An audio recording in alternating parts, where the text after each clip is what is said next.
बंदी छोड़ सतगुरु रामपाल जी परमेश्वर जी की जय हो। परमपिता परमात्मा सारी सृष्टि के रचनहार, कुल मालिक, असंख्य ब्रह्मांडों के स्वामी, जगत गुरु, तीनों लोकों में प्रवेश करके सबका भरण पोषण करने वाले राजाधिराज, आत्माधार, नाथों के नाथ, देवों के देव, महादेव, सर्वेश्वर, महेश्वर, मृत्युंजय, अजरो अमर, आदि अनादि सनातनी प्रभु, जगत पिता जगदीश्वर, श्री श्री 1008 की उपाधि के वास्तविक अधिकारी, अकाल मूरत शब्द स्वरूपी राम वासुदेव, सर्वगतम ब्रह्म, परम पूज्य, प्रथम पूज्य, परम संत, परम पुरुष, परम धनी, परम दयालु, सत्य कबीर, हक्का कबीर, अल्लाह अकबर, बाखबर, अल्लाह ताला, जगत के तारणहार, जगत के मुक्तिदाता, जगत के जगन्नाथ, हारे के सहारे, हिंदुओं के राम, मुसलमानों के अल्लाह, सिखों के वाहेगुरु, ईसाइयों के मसीह, दया के सागर दयानिधि, करुणा के सागर करुणानिधि, स्वयंभू परिभू, संकट मोचन, कष्ट हरण, मंगल करण, दुख भंजन, अविगत कबीर, निर्विकार निर्विषम परमात्मा, अलय अलेख सतगुरु, आदि अनादि सतगुरु, असली मर्यादा पुरुषोत्तम, असली राम, असली कृष्ण, असली घनश्याम, असली मुरारी, राजाओं के राजा, महाराजाओं के महाराजा, शहंशाहों के शहंशाह, सम्राटों के सम्राट, भगवानों के भगवान, अल्लाहों के अल्लाह, प्रभुओं के प्रभु, मसीहाओं के मसीह, सच्चे वाहे गुरु, बाबाओं के बाबा, पीरों के पीर, सेठों के सेठ, जगत सेठ, सावड़सा सेठ, सर्वगुण संपन्न, अनंत कोटि कलाओं के स्वामी, अनंत कोटि ब्रह्मांडों के नायक, योगियों में महायोगी, ध्यानियों में महाध्यानी, सिद्धों में परम सिद्ध, ज्ञानियों में तत्व ज्ञानी, ब्रह्म ज्ञानी, महाज्ञानी, परम ज्ञानी, सर्वश्रेष्ठ ज्ञानी, विज्ञानी, युवा कबीर, समर्थ कबीर, असमवात, अमित ओजा, सच्चे रहनुमा, करीम अल्लाह, शुभान अल्लाह, दुनिया के अंतिम पैगंबर, 8 सितंबर 1951 से गांव धनाना, जिला सोनीपत, हरियाणा, भारतवर्ष की पावन भूमि पे प्रकट रियल कल की भगवान श्री नारायण साकार हरि, श्री बाबा साहेब, नूर अनंत परमात्मा, संत शिरोमणि सतगुरु रामपाल जी परमेश्वर जी के चरण कमल में साध संगति से जुड़े हुए आप और हम सभी सत्सेवक भाई बहनों का अनंत कोटि दंडवत प्रणाम। सत्साई भाई और बहनों, दया परमपिता परमेश्वर जी की, सतगुरु रामपाल जी भगवान की, जिनके शुभ आशीर्वाद से, जिनके कर कमल से लिखित पवित्र पुस्तक जीने की राह के ऊपर वीडियो बनाने की श्रृंखला जारी है। इसी श्रृंखला में आज हमारा ये 13वें नंबर का वीडियो है। प्रत्येक वीडियो में गुरुदेव भगवान के आशीर्वाद से हमें भक्ति मार्ग से संबंधित बहुत सारी बातें सुनने, देखने और समझने को मिल रही हैं। भाई और बहनों, जीने की राह कोई सामान्य पुस्तक नहीं है। ये पूर्ण ब्रह्म परमेश्वर जो कि सतगुरु रूप में धरती पे प्रकट हैं, उनके कर कमल से लिखित है, जिस कारण से इस पुस्तक को पढ़ने मात्र से हमारे बहुत सारे विषय विकारों का मर्दन होगा। हमारे बहुत सारे कुसंस्कार इस पुस्तक को पढ़ने मात्र से सुसंस्कारों में परिवर्तित होंगे। और यदि ज्ञान आपके जहन में समा गया, यदि आपने उपदेश ले लिया, तो आपका जीवन ही बदल जाएगा, आपका जीवन ही संवर जाएगा। परमात्मा आपके नरक बन चुके घर को स्वर्ग जैसा बना देगा। आज भले ही आपको यह लग रहा हो कि हमारा घर तो ऑलरेडी स्वर्ग है, लेकिन आगे चलकर आपके बच्चों के संस्कार किस तरफ मुड़ेंगे, इस बात का आपको तनिक आइडिया भी नहीं है। बचपन में बेटा बेटी आपके अधीन होते हैं, जैसा आप कहोगे वैसा ही करेंगे। आप लोगों को लगता है कि बेटा बेटी तो मेरी आज्ञा में चल रहे हैं, लेकिन जब बेटा बेटी अपनी उम्र में आएंगे, स्वयं सोचने समझने लायक हो जाएंगे, अपने पैरों पर खड़े हो जाएंगे, उस समय उन बेटा बेटियों के संस्कार अपने हिसाब से कार्य करेंगे। माता पिता ने चाहे कितने अच्छे संस्कार क्यों ना दिए हैं, यदि उस घर में सतगुरु की भक्ति नहीं है, तो बेटा बेटी के संस्कार, बेटा बेटी के आदर्श, उनके विचार माता पिता के विपरीत हो जाते हैं। अक्सर आपने देखा होगा, माता पिता बहुत ही अच्छे आचार विचार के हैं और बेटा बेटी बहुत ज़्यादा बिगड़े हुए माता पिता की बदनामी का कारण बन जाते हैं। बाप एक नंबर का शराबी है, लेकिन बेटा कभी जर्दे को भी हाथ नहीं लगाता। तो ये संस्कार उसको कहाँ से मिले, ये विचार उनमें कहाँ से उत्पन्न हुए? ये पिछले भक्ति से, जब कभी उनके पिछले मनुष्य जन्म थे, उन जन्मों में उनकी किस प्रकार की भक्ति थी, क्या उनका आचार विचार था, क्या उनका खान पान था, उसी प्रकार से अगले जन्म में संस्कार बनते हैं। तो भाई और बहनों, यदि अपने परिवार को स्वर्ग बनाना चाहते हो, अपने बच्चों के गिरते हुए संस्कारों को उत्तम बनाना चाहते हो, तो आज ही सतगुरु रामपाल जी के YouTube पर सत्संग सुनना शुरू कर दीजिए। मोबाइल सबके हाथ में है। तो अब हम आज के वीडियो में आगे बढ़ते हैं और गुरुदेव भगवान हमें आगे क्या आदेशित कर रहे हैं, क्या निर्देशित कर रहे हैं। पवित्र पुस्तक जीने की राह, पार्ट नंबर 13, पेज नंबर 98। सांसारिक चीचू में ही भक्ति करनी पड़ेगी। यानी जिस दिन आपको ये ज्ञान समझ में आ गया, आपने सतगुरुदेव भगवान से उपदेश ले लिया, उसके बाद परमेश्वर आपके उन संस्कारों को समाप्त कर देगा।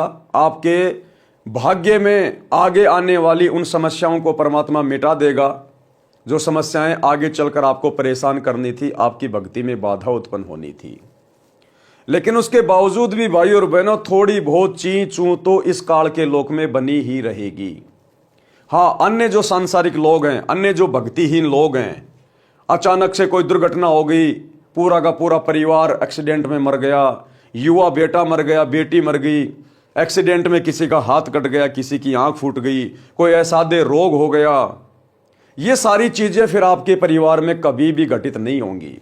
हाँ, इतना जरूर है, यदि परिवार के किसी सदस्य के भाग्य में मौत लिखी है और यदि सतगुरु से उपदेश प्राप्त कर लिया तो परमात्मा उसको हल्के में टाल देंगे। थोड़ी बहुत हाथ पैर में कोई चोट लग के रह जाएगी और आप लोगों को भी सतगुरु विश्वास दिला देगा कि बेटा, यदि आज आप मेरी शरण में ना होते, यदि आज आपका परिवार मेरी शरण में ना होता, तो आपके ऊपर ये पहाड़ जैसी आपत्ति आनी थी, आपका परिवार शमशान बन जाना था। बाकी भाई और बहनों, ये कालका लोक है, ये पृथ्वी लोक, इसको मृत्यु लोक कहते हैं। ये दुखों का सागर है, दुखों का सागर। थोड़ी बहुत समस्या तो हम भक्तों पर भी आजीवन रहेगी और वो समस्या जरूरी भी है। अगर परमात्मा ने इस काल लोक में भगत के परिवार को सतलोक जैसा बना दिया तो फिर भगत सतलोक जाने की नहीं सोचेगा। फिर काल का एक बहुत भयंकर जाल है, जरा सा सुख होते ही फिर वो पीछे के दुख भुला देता है और भगत को लगता है कि क्या करेंगे सतलोक में चलकर, मेरा तो यही सतलोक बन गया, मेरे तो गुरुजी ने ठाठ कर दिए।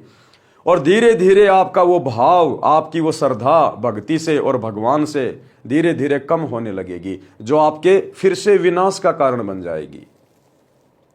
इसलिए परमात्मा आपको ऐसा कोई भी सुख नहीं देगा जो सुख आपके लिए बाधा उत्पन्न कर दे मोक्ष मार्ग में। इसलिए गुरुदेव कहते हैं कि सुख के माथे पत्थर पड़ो जो नाम हृदय से जाए, और बलिहारी उस दुख के ऊपर जो पल पल नाम रटाए। हल्का फुल्का दुख, हल्का फुल्का संकट कभी कभार गुरुदेव अपनी तरफ से देगा उस भगत को, जिस भगत का परमात्मा ने इसी मनुष्य शरीर में पूर्णतया उद्धार करना होगा, मोक्ष करना होगा। तो थोड़ी बहुत सांसारिक ची चू आप और हमारे शरीर में या घर में बनी रहेगी, लेकिन वो सांसारिक परेशानी, वो शारीरिक परेशानी हम भक्तों को भक्ति में बाधा उत्पन्न नहीं करेगी, हमारे को गुरुजी से जोड़ के रखेगी। जैसे कहते हैं ना कि मीठा मीठा दर्द है, मीठा मीठा दर्द है, वो मीठी मीठी परेशानी वो जरूरी है हमारी भक्ति को सफल होने के लिए। तो क्या कह रहे हैं गुरुदेव, इससे संबंधित गुरुदेव ने एक छोटी सी कथा भी सुनाई है। सांसारिक चीचू में ही भक्ति करनी पड़ेगी। एक थानेदार घोड़ी पर सवार होकर अपने क्षेत्र में किसी कार्यवश जा रहा था। जून का महीना था, दिन के 1 बजे की गर्मी और हरियाणा प्रांत। एक किसान रहट से फसल की सिंचाई कर रहा था। पहले लाइट नहीं होती थी, पहले ये मोटर वगैरह नहीं होती थी। किसान बैलों से चड़स के माध्यम से जो है पानी निकाला करते थे, या फिर रहट होते थे। रहट यानी एक लंबी सी पुली होती थी, उसके ऊपर छोटी छोटी बाल्टी नुमा लोहे के जो है सांचे वेल्ड कर दिया करते थे, और बैलों के द्वारा फिर कुएं के अंदर से पानी निकाला जाता था। तो इस प्रकार के साधन थे पहले खेतों में सिंचाई करने के, कुओं से पानी निकालने के। तो वो पानी निकाला जा रहा था, बैलों द्वारा कोलों की तरह रहट को चलाया जाता था। बाल्टियों की लड़ी यानी चैन जो पुली यानी चक्री के ऊपर चलती थी, जिससे कुएं से पानी निकलकर खेत में जाने वाली नाली में गिरता था। रहट के चलने से जोर जोर की ची चू की आवाज हो रही थी। दरोगा तथा घोड़ी दोनों प्यास से व्याकुल थे। थानेदार ने पानी पीने तथा घोड़ी को पिलाने के लिए रहट की ओर प्रस्थान किया। रहट से हो रही जोर जोर की ची चू की आवाज से घोड़ी फड़क कर यानी डर कर दूर भाग गई। थानेदार ने किसान से कहा कि इस ची चू को बंद कर। किसान ने बैलों को रोक दिया। रहड़ चलना बंद हो गया।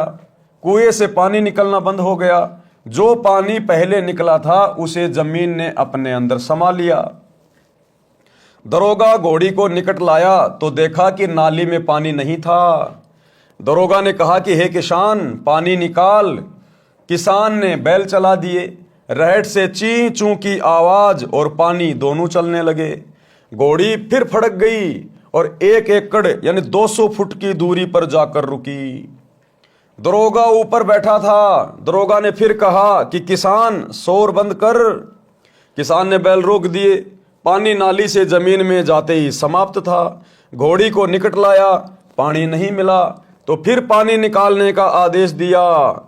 रहट चलते ही घोड़ी दौड़ गई। किसान ने कहा कि दरोगा जी, इस रहट की ची चू में ही पानी पीना पड़ेगा, नहीं तो दोनों मरोगे। दरोगा घोड़ी से उतरा, लगाम पकड़कर धीरे धीरे घोड़ी को निकट लाया। चलते रहट में ही दोनों ने पानी पिया और जीवन रक्षा की। इसलिए सांसारिक कार्यों को करते करते ही भक्ति, दान, धर्म, सुमरण करना पड़ेगा। अवश्य कीजिए। आप सोचो कि ये पृथ्वी लोक ही सतलोक बन जाएगा, ऐसा बिल्कुल भी असंभव नहीं है। जो सुख हमें सतलोक में प्राप्त हैं, यदि उनका अंश मात्र भी परमेश्वर ने हमें यहां दे दिया तो भी हम इस काल के जाल में फंस जाएंगे। इस काल के जाल में तो जिस आत्मा का परमात्मा ने पूर्णतया उद्धार करना होगा, उस आत्मा को गुरुदेव भगवान अपने हिसाब से चलाएगा भक्ति मार्ग पर। क्योंकि हॉस्पिटल में डॉक्टर की शरण में जाने के बाद फिर मरीज की नहीं चलती। फिर जैसा डॉक्टर चाहेगा उसी हिसाब से उपचार करेगा। मरीज के रोने धोने से, चीखने चिल्लाने से डॉक्टर कभी जल्दबाजी नहीं करेगा, अपने ट्रीटमेंट को चेंज नहीं करेगा। तो अध्यात्म का डॉक्टर है सतगुरु, और सतगुरु ने देखना है कि यह भगत किस प्रकार से इस काल के लोक में टिककर भक्ति करेगा। क्योंकि सतगुरु अंतर्यामी होते हैं। इसलिए यदि हमें सतगुरु की शरण प्राप्त हो गई है और यदि फिर भी थोड़ी बहुत कोई सांसारिक ची चू है, घर में कोई सास बहू का हल्का फुल्का झगड़ा है, पति या पत्नी के साथ में नोक झोंक हो जाती है, शरीर में हल्का फुल्का कोई दर्द है, थोड़ी बहुत कोई प्रॉब्लम रहती है, तो ये समझना कि ये गॉड गिवन है। गॉड गिवन ये सतगुरुदेव भगवान अपनी तरफ से देख के रखे हुए हैं ताकि हमारी बुद्धि सेंटर में रहे और हम सतगुरुदेव भगवान को याद करते रहें। उस परेशानी और दुख के डर से, भय से हम ये भक्ति करते रहें। इसलिए भक्ति मार्ग में आने के बाद यदि कोई हल्का फुल्का कष्ट है तो सतगुरु का प्रसाद समझकर आपने भक्ति पर लगे रहना है। अब भक्ति से क्या होगा? आयु तो थोड़ी सी शेष है। बहुत सारे भाई बहन जिनको बुढ़ापे में जाके ये सतज्ञान मिलता है, गुरु जी का सत्संग सुनने को मिलता है, जिनकी 60 साल की, 70 साल की, 80 साल की उम्र हो चुकी है, तो उनके मन में एक डर बैठ जाता है, एक भय बैठ जाता है, एक चिंता हो जाती है कि भाई ज्ञान तो एक नंबर का है, भक्ति तो इसके अलावा और धरती पे नहीं है। हमने तो अपना जीवन बर्बाद ही कर दिया अन्य देवी देवताओं की पूजा पाठ करके, मंदिर में, मस्जिद में, चर्चों में, गुरुद्वारों में धक्के खा के। लेकिन उनको एक चिंता बन जाती है कि अब हमारा क्या बनेगा। पूरी जिंदगी तो हमने वो घिसी पीटी आधे अधूरे भगवानों की भक्ति करी, जिसका कोई लाभ नहीं था, कोई फायदा नहीं था। अब जाके पता चला अब आगे हम क्या भक्ति करें, हमारी तो उम्र ही बहुत थोड़ी बची है, अब आगे हम यह भक्ति कैसे सफल करेंगे। तो उनको चिंता बन जाती है। तो गुरुदेव भगवान समझा रहे हैं एक छोटी सी कहानी के माध्यम से कि आपकी चाहे 90 साल की उम्र क्यों ना है, आपकी मृत्यु चाहे 2 दिन बाद ही क्यों ना है, यदि आपने ये भक्ति स्वीकार कर ली, यदि आपने सतगुरु से उपदेश ले लिया और सतगुरु से उपदेश लेते ही यदि आपका शरीर भी छूट गया तो भी आप इस भक्ति से वो धन लेके जाओगे, आप वो फायदा उठाओगे जो फायदा 100 वर्ष वो आधे अधूरे भगवानों की भक्ति करते करते भी आप जी नहीं उठा पाए। यदि आपने आज ही सतगुरु से उपदेश ले लिया और उपदेश लेते ही यदि आपकी मृत्यु हो जाती है, भले आपने एक भी नाम का सुमरण नहीं किया, बस आपने सतगुरु के मुख से सुना, सतगुरु के मुख से उस मंत्र को सुनने मात्र से आपको अगला जन्म मनुष्य का मिलेगा, स्त्री या पुरुष का, और किसी भगत के घर में परमात्मा पैदा करेगा। आंखें खोलते ही सच्चाई बोलना शुरू करेगा, बचपन से भक्ति शुरू हो जाएगी। इतना बड़ा बेनिफिट केवल इस भक्ति में है, अन्य दुनिया की किसी भक्ति में नहीं है। एक मनुष्य जन्म भी एक्स्ट्रा नहीं दे सकती दुनिया की अन्य कोई भक्ति। मनुष्य जन्म तो छोड़िए, एक श्वास भी एक्स्ट्रा नहीं मिल सकता आपको अन्य ब्रह्मा विष्णु महेश की भक्ति से, अल्लाह मौला की भक्ति से। और सतगुरु की भक्ति से आपको मनुष्य जन्म मिलेगा डेफिनेटली, तुरंत। यदि आपकी भक्ति भी अधूरी रह गई, किसी कारण से आप भक्ति पूरी नहीं कर पाए, तो आपको 84 लाख योनियों में सतगुरु नहीं जाने देगा। तुरंत आपको मनुष्य जन्म देगा सतगुरु, और बचपन से आपको फिर अपनी शरण में ले लेगा। अब भक्ति से क्या होगा, आयु तो थोड़ी सी बची है। जिला जिंद में गांव मनोरपुर में भगत राम कुंवर जी के घर 3 दिन का पाठ तथा सत्संग हो रहा था। गांव में पुरुष सत्संग को पाखंड मानते हैं, क्योंकि पुराने जमाने में सत्संग का आयोजन वृद्ध स्त्रियां करती थी। रात्रि में सत्संग करती थी, दिन में पुत्र वधू को भाई भतीजों की गालियों से कोसती थी, बद्दुआ देती थी। कोई कोई तो दूसरे के बिटोड़े से गोश्त ऊपड़े तक चुरा लेती थी। कभी पकड़ी जाती तो बदनामी होती थी। इसी तरह की घटनाओं से सत्संग नाम से लोगों को एलर्जी थी। भगत राम कुंवर जी के पूरे परिवार ने दीक्षा ले रखी थी। उनको पता था कि यह सत्संग भिन्न है। जब राम कुंवर जी के पिताजी को पता चला कि हमारे घर में बड़ा बेटा सत्संग करा रहा है, तो बहुत ज्यादा बेइज्जती मानी और सोचा कि गांव क्या कहेगा। इसलिए वह वृद्ध 3 दिन तक अपने बड़े बेटे के घर पर नहीं आया। छोटे बेटे के घर चौबारे में रहा, जो कि पास में ही था। दिन में खेतों में चला जाए, रात्रि में चौबारे में हुक्का पीवे और दुख मनावे कि ये कैसे दिन देख रहा हूं। मतलब सत्संग को तो इतना बुरा मान रखा है कि जिनके घर में सत्संग चलता है, इसका मतलब वो तो बेकार आदमी है, हमारी तो बेइज्जती हो गई। और ये बॉलीवुड वाले जिनको तुम हीरो हीरोइन कहते हो, अगर उनके कोई फिल्मी गाने चल रहे हैं, रात्रि में कोई फिल्म चल रही है, तो उसको घर की इज्जत मानते हैं। काल ने इस कदर तांडव मचा रखा है। रात्रि में दास यानी लेखक कौन, सतगुरु रामपाल जी भगवान। रात्रि में दास ने सत्संग किया, लाउड स्पीकर लगा रखा था। राम कुंवर के लड़के को पता था कि दादाजी ऊपर चौबारे में हैं। उसने एक स्पीकर का मुंह दादाजी के चौबारे की ओर कर दिया। सत्संग का वचन सुनना वृद्ध की मजबूरी बन गई, क्योंकि छोटे बेटे का घर बराबर में था और ऊपर चौबारे पे बैठा था। अब जब तक सोएगा नहीं, तब तक तो गुरुजी के वचन कान में पड़ेंगे। 2 दिन सत्संग सुनकर वो वृद्ध तीसरे दिन पाठ के भोग पर राम कुंवर जी के घर आ गया। राम कुंवर जी की पत्नी ने बताया कि मैंने सोचा था कि बूढ़ा बात बिगाड़ने आया है। अब उसके बेटे की बहू ने सोचा कि बूढ़ा लड़ाई झगड़ा करेगा और ये तो हमारी इज्जत का ग्राहक बनेगा, गुरुजी को भी ना जाने क्या क्या कहेगा। वो डर गई, महाराज जी को गलत बोलेगा। पाठ का भोग लगने के पश्चात राम कुंवर जी के पिताजी मेरे सामने बैठ गए और कहने लगे, यानी गुरुदेव भगवान के सामने बैठ गया वो बूढ़ा और आंखों से आंसू निकालने लगा और कहने लगे, महाराज जी मैं तो इस सत्संग से घना नाराज था, परंतु 2 दिन आपकी बात सुनी, मेरे को झंझोड़ कर रख दिया। मैंने तो मनुष्य जीवन का पूरा ही नाश कर दिया। यानी मैंने तो केवल 2 के 4 बनाए। अपने बच्चों के लिए दिन रात मेहनत करके बैल की तरह मैंने तो जमीन खरीद दी, मकान बना दिए, और मैं तो अपने आप को धन्य समझ रहा था। आज आपके सत्संग से पता चला मैंने तो मेरा जीवन बर्बाद कर लिया, बर्बाद। अरे जिस विशेष कार्य के लिए मेरे को परमात्मा ने मनुष्य जन्म दिया था, उसकी तो मैंने शुरुआत भी नहीं की।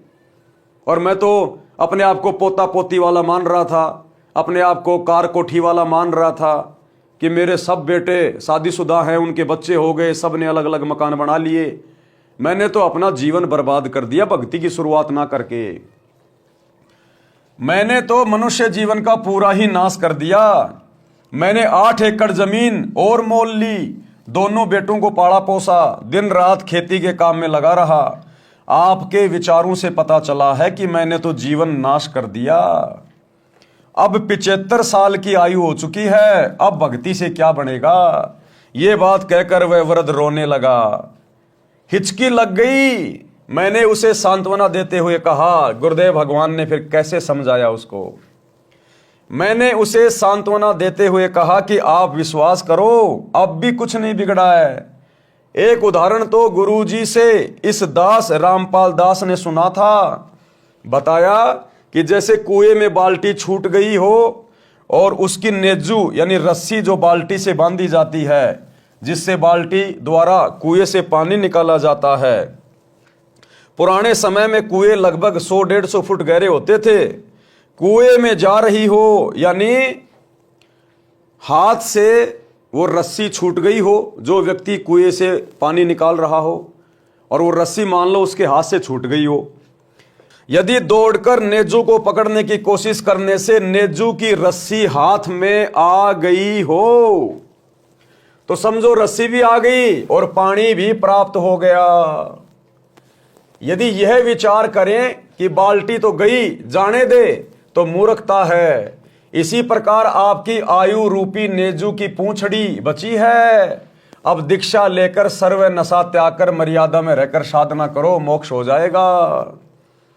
जैसे पहले के समय में बाल्टी से और एक लंबी सी रस्सी होती थी जिसको लाव भी कहते थे, जिसको बर्री भी कहते थे, और कुएं के ऊपर एक चाक लगा दिया जाता था जैसे गाड़ियों के व्हील होते हैं इस प्रकार का, और उसके माध्यम से उस रस्सी के द्वारा बाल्टी को बांधकर कुएं से पानी निकाला जाता था खींच खींच के।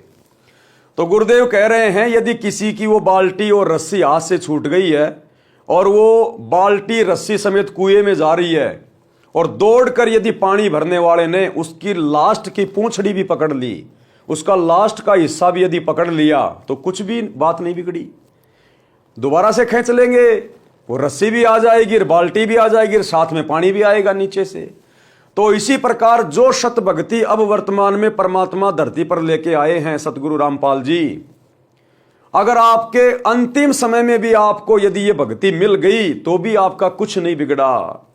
आपने भक्ति का बीज डाल लिया, और सतगुरु की भक्ति का बीज एक बार जिस आत्मा के अंतःकरण में डल गया, उस आत्मा को परमात्मा 84 लाख योनियों में नहीं जाने देता, और तुरंत उसको अगला जन्म गुरुदेव मनुष्य का देते, मनुष्य का, स्त्री या पुरुष का। और यदि वो व्यक्ति वास्तव में भक्ति करना चाहता है, उसको ज्ञान समझ में आ गया, तो उम्र बढ़ाना तो सतगुरु के हाथ में है। सतगुरु उसी जीवन में आपकी उम्र भी बढ़ा देगा, 10 साल 20 साल जितनी चाहो जितनी ले लो भक्ति के लिए। तो सतगुरु की भक्ति में तो 12-25 हैं, 5 उंगलियां घी में है, कोई नुकसान ही नहीं है। तो बुढ़े को यह बात बिल्कुल फिट बैठ गई। उसी समय उस भगत आत्मा ने दीक्षा ली और पूरी लगन के साथ भक्ति की। वह 85 वर्ष की आयु में शरीर त्याग कर गया। यानी जिस समय नाम दीक्षा ली 75 साल का था, परमात्मा ने 10 साल उसकी ओर बढ़ा दी और 10 साल तक अपनी भक्ति करके गया। वह 85 वर्ष की आयु में शरीर त्याग कर गया, जीवन सफल किया। वह हुक्का पीता था, उसी दिन त्याग दिया और आजीवन हाथ भी नहीं लगाया। राम कुंवर के छोटे भाई के परिवार ने भी नाम लिया। वृद्ध भगत उनको स्वयं लेकर सत्संग आता था, भक्ति करने को कहता था। गांव मनोरपुर के लोग आश्चर्यचकित थे कि इतना हुक्का पीने वाले ने कैसे हुक्का छोड़ दिया, हुक्का पीने वालों के पास भी नहीं बैठता। ठीक इसी प्रकार भाइयों और बहनों, आप चाहे कितने कुकर्मों में लिप्त हैं, आपने कितने बड़े बड़े कुकर्म कर दिए, अपराध कर दिए, जिस दिन आप ये ज्ञान समझकर अपनी आत्मा के कल्याण के लिए सतगुरु रामपाल जी से उपदेश प्राप्त करते हैं, परमेश्वर आपके तमाम कुकर्मों के ऊपर क्रोश मार देगा, कांटा मार देगा। धर्मराय चित्रगुप्त आपका कुछ नहीं बिगाड़ सकते, कुछ भी नहीं कर सकते, क्योंकि धर्मराज की बही में, चित्रगुप्त के कागजों में उनको जो भी हिसाब किताब बना के दिया जाता है, यही कबीर परमात्मा सतगुरु रामपाल जी बना के देते हैं। अंतिम लेखनी इनके हाथ में है। भक्ति के ये एडमिन हैं, मास्टर हैं। जैसा ये कहेंगे वैसा ही होगा। इसलिए भक्ति करनी अति आवश्यक है, अनिवार्य है, वरना मनुष्य जन्म धीरे धीरे बर्बादी की ओर जा रहा है। परमात्मा कहते हैं एक कह चोट सिधारिया जिन मिलन दा चाह, जिनको वास्तव में परमात्मा की चाहत है, परमात्मा की अच्छी आत्मा है, किसी कारण से उनको ये ज्ञान और नाम नहीं मिल पा रहा था, कहते हैं जब उनको सत्संग सुनने को मिलता है, एक ही सत्संग में उनके कलेजे पे चोट लग जाती है कि हमने करना क्या चाहिए था और इतने दिनों से हम कहाँ बैठे थे, हम क्या कर रहे थे, हमने तो भक्ति की शुरुआत भी नहीं की, अभी तक तो हमारी श्वासें बिल्कुल व्यर्थ में जा रही थी। हरियाणवी कहावत है कि घाम का और ज्ञान का चमका सा लाग गया करे। ज्ञान का और घाम का तो चमका सा होता है। जिस प्रकार किसी को लू लगनी हो, यदि किसी को जेठ के महीने में लू लगनी हो, हेजा होना हो, तो जेठ के महीने में हल्की सी धूप में बाहर निकलते ही वो आदमी बीमार हो जाता है। उसको कहते हैं घाम। घाम यानी धूप लगना। और जिस आदमी को सत्संग समझ में आना होगा, परमात्मा कहते हैं एक झटके में आ जाएगा। एक या दो सत्संग सुनने से ही उसकी आत्मा तड़प जाएगी, उसको चोट लगेगी कि तू क्या कर रहा था, क्या करना चाहिए था। तो कहते हैं ज्ञान का और घाम का तो चमका सा ही होता है। बाकी भाई कितने सत्संग सुनते रहो, फिर वो चिकना घड़ा हो जाता है, फिर वो बात को हल्के में ले लेता है। शब्दार्थ भावार्थ है कि भादवा के महीने में धूप यानी घाम का जोर अधिक होता है। खेत में काम करने वालों को घाम मार जाता है। घाम मारना, धूप से शरीर में हानि होना, हैजा हो जाना, जिस कारण से शरीर में गर्मी बढ़ जाती है, जवर हो जाता है, इसको कहते हैं घाम मार गया। वह व्यक्ति वैद्य को कहता था कि मुझे तो पता भी नहीं चला कब घाम मार गया। वैद्य कहता था कि घाम का तो चमका सा लगता है, यानी अचानक प्रभाव पड़ जाता है। इसी प्रकार जिनको ज्ञान का प्रभाव होना हो तो एक दो बिंदु पर ही ज्ञान हो जाता है और भक्ति पर लग जाता है। चौधरी जीता जाट को ज्ञान हुआ। अब ये चौधरी जीता जाट कौन था, कहाँ का था, कैसे इनको ज्ञान हुआ? और पहले ये चौधरी जीता जाट जी कितनी बड़ी गफलत में जी रहे थे, और जब इनको संत का सत्संग सुनने को मिला, उसके बाद इनका जीवन परिवर्तित हो गया, इनका हृदय परिवर्तित हो गया। गांव खेकड़ा, जिला बागपत, उत्तर प्रदेश में लगभग 275 वर्ष पहले एक जीता राम जाट था। 900 बीघा जमीन थी। गांव का नंबरदार था, सबसे धनी तथा पंचायती आदमी था। सत्य का पक्ष लेता था, झूठ को महत्व नहीं देता था। उसी गांव खेकड़ा में एक संत गीसादास जी उस समय में सत्संग किया करते थे। यानी परमात्मा कबीर जी ही भिन्न भिन्न रूप धारण करके अपनी आत्माओं को सत्संग देने के लिए, ज्ञान समझाने के लिए यहाँ पर आते रहते हैं।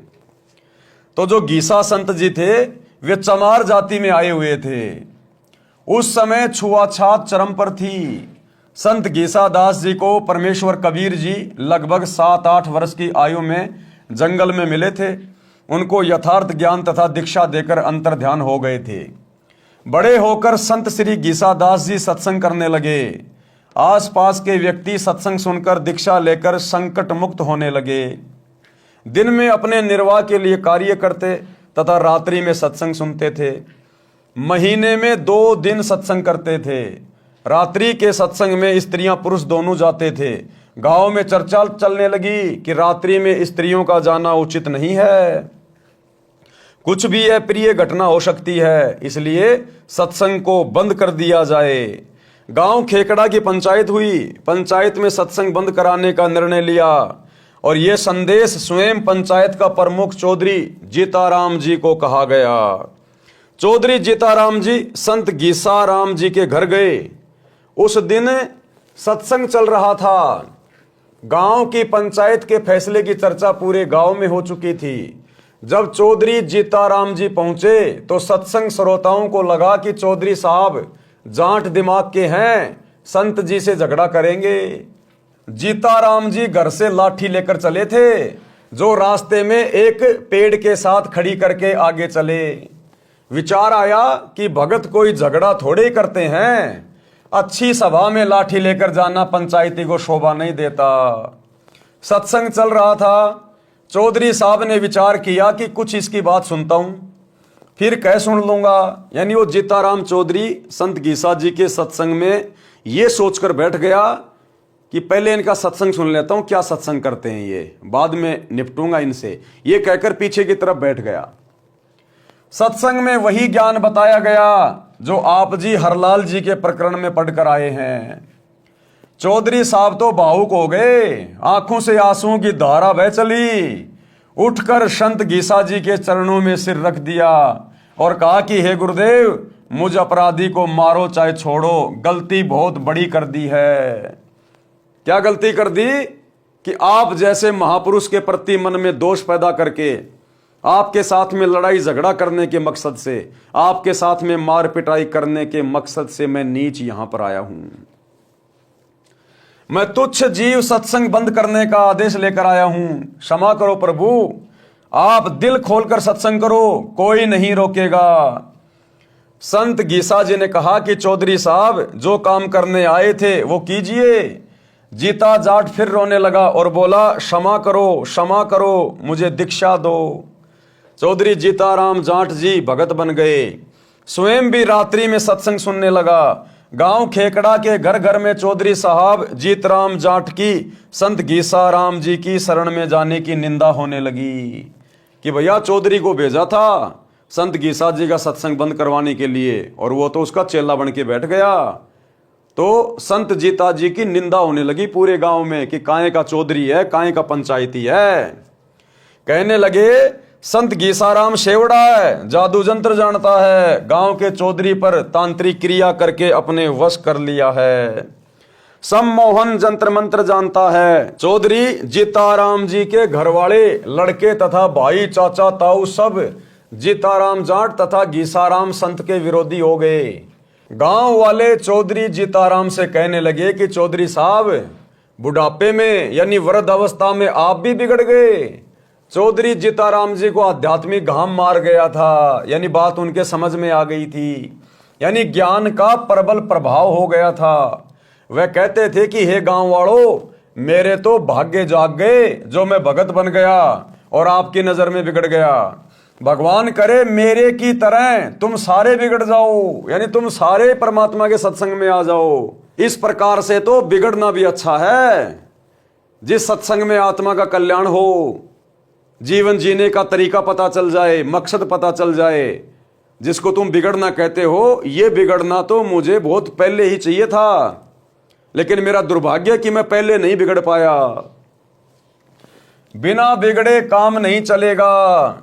कुछ दिनों के पश्चात गांव की पंचायत हुई और संत गीसा दास जी तथा भगत जीताराम दास जी को गांव छोड़ने का फरमान सुना दिया। दोनों गुरु शिष्य तुरंत गांव छोड़कर दूर स्थान पर एक गांव में सत्संग करके जनता को समझाने लगे। बहुत से व्यक्ति अनुयायी हो गए। संतों के चले जाने के पश्चात गांव खेकड़ा में अकाल मृत्यु होने लगी। पंचायतियों के घरों में परमात्मा का प्रकोप प्रारंभ हो गया। किसी के चारे में आग लगे, किसी के पशु मरने लगे, किसी के परिवार में प्रेत बोलने लगे, किसी की बेटी विधवा हो गई, किसी को अधरंग की शिकायत। गांव में पशुओं में रोग फैल गया। गांव के कुछ व्यक्ति किसी पूछा करने वाले के पास गांव में हो रहे उपद्रव का कारण जानने के लिए गए। अब जैसे ही दोनों संतों को गांव वालों ने पंचायत करके गांव से बाहर निकला दिया, वो चले गए, क्योंकि भगत किसी के साथ लड़ते नहीं, झगड़ते नहीं, वो तो अपने भगवान के ऊपर विश्वास करके चलते हैं। तो दोनों गुरु चेला गांव छोड़कर किसी दूसरे गांव में चले गए। भाई 2 टाइम की रोटी परमात्मा ने देनी है, संतों ने अपना सत्संग करना है, वही उनका बिजनेस होता है, वही उनका कार्य होता है। अब पीछे से गांव की दुर्दशा हो गई, दुर्दशा। किसी का पशु मर रहा है, किसी के घर में कोई अकाल मृत्यु हो रही है, किसी के चारे में आग लग रही है, तरह तरह से गांव वालों की दुर्गति होनी शुरू हो गई। उन्होंने किसी से पूछा, कोई बूझा वाजा निकलाने वाले से, किसी ज्योतिष वातिश से, तो उसने कह दिया भैया तुमने संतों को दुखी कर रखा है, और जब तक वो संत वापस इस गांव में नहीं आएंगे, तुम्हारे सीधे दिन नहीं आएंगे, तुम्हारा सही समय नहीं आएगा, ऐसे दुर्गति रहेगी, बल्कि और ज्यादा बढ़ चढ़ के तुम्हें संकटों का सामना करना पड़ेगा। अंत में सभी गांव वाले इकट्ठे होके और संत गीसा जी के चरणों में अपनी वो पगड़ी रख देते हैं कि भगवान गलती हो गई, मारो या छोड़ो, दया करो हम पे। भाई और बहनों, सोचने की बात है, जिस समय कबीर परमात्मा संत गीसादास जी की भूमिका निभा रहे थे, उस समय वे पूर्ण संत के रूप में नहीं थे। ज्ञान तो उनके पास वही था, समाधान तो वही था, लेकिन वो आगे किसी को देना नहीं था, केवल आत्माओं को वर्तमान भक्ति युग तक चार्ज करना था। आज सतगुरु रामपाल जी परमेश्वर, ये कबीर परमात्मा फुल टू फुल फॉर्म में हैं। आज भक्ति युग है और गुरुदेव इस भक्ति का, मोक्ष का पूर्ण कोर्स लेकर आए हैं। 2014 बरवाला कांड, आने वाला समय युग परिवर्तन का 2028। दुनिया ने आपत्ति मोल ले ली, आपत्ति मोल। सेम टू सेम यही सिचुएशन आने वाले 3 से 4 वर्षों में अकेले भारत की नहीं, पूरी दुनिया की होने जा रही है। जो तांडव आप लोगों ने आज से पहले कभी नहीं देखा होगा, अब आपको देखने को मिलेगा। जगह जगह सूखा पड़ेगा, अकाल, अतिवृष्टि, अनावृष्टि, ओलावृष्टि, युद्ध होगा, महायुद्ध होगा, जगह जगह महामारियां आएंगी, भूकंप आएंगे। दुनिया पूरी तरह से संकट की गोद में आएगी, संकट की गोद में। लोग सोच नहीं पाएंगे ये हो क्या गया, अचानक से देश दुनिया को क्या हो गया। लेकिन उसका कारण क्या होगा? सन 2014 बरवाला कांड। परम संत जो हिसार की जेल में बैठे हुए हैं, संतों के साथ में बदतमीजी, संतों के साथ में ऐसा दुर्व्यवहार प्रशासन का, जनता का। आने वाले समय में ये जनता नाक रगड़ रगड़ के अपनी इन गलतियों के लिए माफी मांगेगी, नाक रगड़ रगड़ के। और जैसा कि दास बहुत पहले आप लोगों को बता चुका है, आने वाले समय में इस देश को बचाने के लिए देश के शीर्ष नेता सतगुरु रामपाल जी के पैर पकड़ कर लेके आएंगे, पैर पकड़ कर। जैसे कि मीराबाई को उस राणा ने अपनी नगरी से निकाल दिया था। मीराबाई दुखी होकर वृंदावन में चली गई थी, पीछे से उस राणा की नगरी में अकाल पड़ा, भयंकर दुर्भिक्ष। पता चला, किसी ज्योतिष ने बताया कि आपने किसी संत को दुखी कर रखा है, जब तक वो संत वापस नहीं आएगा तेरी नगरी में ठीक ठाक नहीं होगा कुछ भी। पता चला कि मीरा थी वो संत जिसको नगरी से बाहर निकाल दिया गया था। इसी प्रकार ज्योतिष ने गांव वालों को बताया कि आपने किसी संत को दुखी कर रखा है, जब तक वो संत वापस नहीं आएंगे आपके गांव में, आप लोग इसी प्रकार से परेशानियों में रहोगे। तो आने वाले समय में भाई और बहनों, युग परिवर्तन 2028। अभी दुनिया को 2 टाइम की रोटी बड़े मजे से मिल रही है, काम धंधा बड़े अच्छे से चल रहा है, इसलिए आवास नहीं हो रहा। लेकिन ज्ञान से इंसान को आगे का पता चलता है। भविष्यवाणियां पहले से हो चुकी हैं, और भविष्यवाणियां हो ना हो, परम संत के साथ में, परम संत स्वयं परमात्मा होता है जो सतगुरु रूप में धरती पे आकर प्रकट होकर ज्ञान देता है, लीला करता है। उनके साथ में ऐसा दुर्व्यवहार इस देश ने और देश की जनता ने अपने पैर के ऊपर कुल्हाड़ी मारी है। ठीक वही लीला, वही घटनाएं फिर से वर्तमान में दोहराई जाएंगी 2028 के आसपास। गांव के कुछ व्यक्ति किसी बूझा पूछा करने वाले के पास गांव में हो रहे उपद्रव का कारण जानने के लिए गए। बूझा वाले ने बताया कि आपके गांव में 2 संत भगत रहते थे, वे गांव से चले गए हैं, वे वापस आएंगे तो गांव बसेगा, अन्यथा उजड़ जाएगा। उन व्यक्तियों ने गांव में आकर पंचायत करके सब बात बताई। गांव के गणमान्य व्यक्ति संत भगत को वापस लाने के लिए उस गांव में गए। भगत जीता दास ने गुरुजी गीसा दास जी से कहा कि लगता है गुरुदेव यहां से भी निकलवाने गांव वाले आ गए हैं, देखो वे आ रहे हैं। संत गीसा दास जी बोले, रख लो चद्दर कंधे पर, चलते बनेंगे। इतने में गांव के चौधरी निकट आ गए और अपने अपने सिर के साफे यानी खंडवे, वो पगड़ी संत गीसा व भगत जीता जी के चरणों में रख दिए। सब लोग बोले, महाराज जी गलती क्षमा करो, आपके आने के पश्चात गांव उजड़ने लग रहा है, बचाया जाए तो बचा लो, नहीं तो हम भी यहीं आपके पास ही रहेंगे। उस गांव के व्यक्ति भी इकट्ठे हो गए। सारी घटना का पता चला। वर्तमान गांव वाले कहने लगे कि चौधरियों, तुम बसोगे तो हम उजड़ेंगे। जब से ये दो देवता गांव में आए हैं, गांव में किसी की तू मैं भी नहीं हुई। 2 बार बारिश हो चुकी है, देखो फसल लहरा रही है। खेकड़ा वालों ने विशेष विनय की तो दोनों महापुरुषों ने लौटने की हाँ कर दी और वर्तमान गांव वालों से कहा कि हम समय समय पर आते रहेंगे। प्रत्येक पूर्णमासी को आप खेकड़ा आया कीजिए, परमात्मा कबीर जी सब ठीक रखेंगे। दोनों महापुरुषों के आते ही पूरे गांव में पूर्ण शांति हो गई। पशुधन स्वस्थ हो गया। अगले दिन भारी बारिश हो गई। किसान लोग फूले नहीं समा रहे थे। 36 बिरादरी खुश थी। सब उपद्रव बंद हो गए। आज तक उस गांव में संत गीसा दास जी तथा भगत जीता दास जी के नाम के मेले लगते हैं। संत गरीबदास जी ने कहा है कि गरीब जिस मंडल साधु नहीं, नदी नहीं गुंजार, तज हंसा वो देसड़ा जहां यम की मोटी मार। अर्थात जिस क्षेत्र में महात्मा गुरुजन नहीं होते और नदी आसपास न बह रही हो, हे भगत उस देश को त्याग दे, वहां काल की भयंकर प्रताड़ना है। लेकिन भाई और बहनों, हम जितने भी भगत भाई बहन हैं, जहां जहां भी रह रहे हैं, यदि हमारे आसपास कोई नदी वगैरह नहीं है, यदि आसपास में कोई संत नहीं है, तो हमने डरने की जरूरत नहीं है। हमने उस जगह को छोड़ने की या त्यागने की जरूरत नहीं है। आज तो हम खुद भगत हो गए। आज तो गुरुदेव ने हमारे को खुद को संत बना दिया। यहाँ के आचार्य शंकराचार्य मुल्ला मौलवी से तो लाख गुना अच्छे भक्ति मार्ग में आप और हम हैं। हमारे कारण आने वाले समय में दुनिया को राहत मिलेगी, दुनिया को फायदा मिलेगा।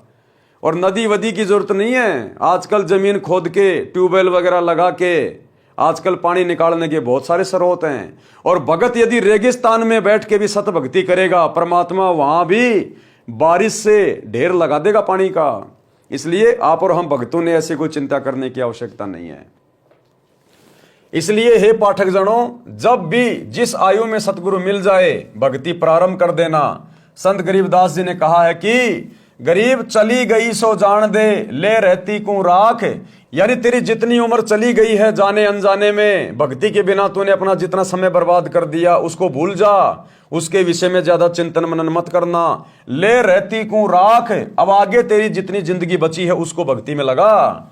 उतरी लाव चढ़ाइयो करो अपूठी चाक। भावार्थ, हे मानव, जो आयु बिना सतगुरु मिले बीत चुकी है वह तो व्यर्थ गई। उसकी चिंता छोड़कर सच्ची लगन से शेष बची आयु में भक्ति करके कल्याण करवा ले। भक्ति पर लगने के पश्चात सांसारिक कार्य भी आसान हो जाएंगे।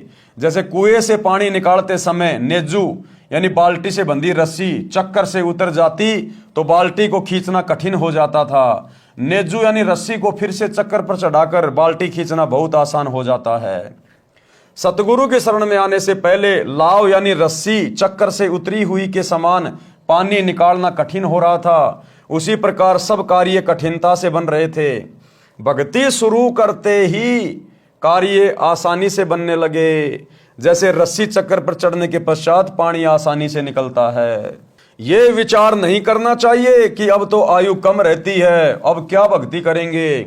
जब भी सत्संग से ज्ञान हो जाए उसी आयु में दृढ़ता व लगन से भक्ति पर लग जाना चाहिए।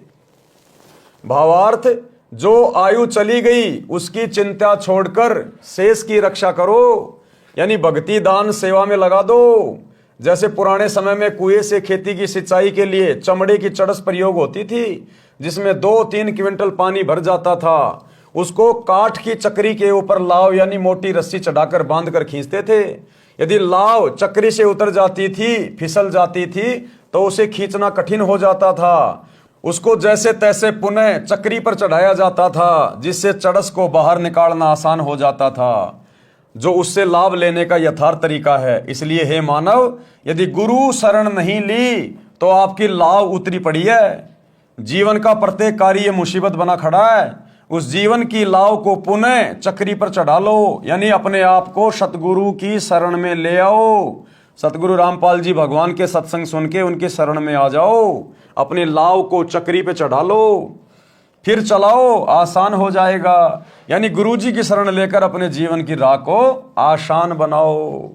उसके लिए भाई और बहनों, आप भाई बहनों के लिए गुरुदेव भगवान ने बहुत ज़्यादा मेहनत करके अपने कीमती समय में से कुछ समय निकालकर ये पवित्र पुस्तकें लिखी हैं।